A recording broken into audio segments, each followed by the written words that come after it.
నేను లోకేష్ ని వెళ్ళొద్దన్నాను ఒక తల్లిగా. వెళ్ళొద్దు, వీళ్ళు ఏమన్నా చేస్తారు, నేను అటాక్ చేస్తారు, ఏదన్నా చేస్తారు, వీళ్ళకి ఏం ఉండదు అన్నాను.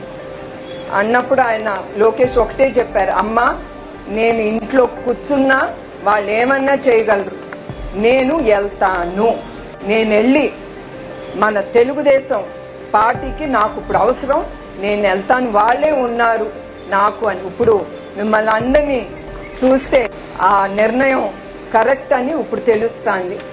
ఇప్పుడు మన ఇంట్లో నుంచి చాలా మంది ఇళ్ళ నుంచి సైనికుడు వెళ్తాడు కదండి మన దేశాన్ని కాపాడటానికి.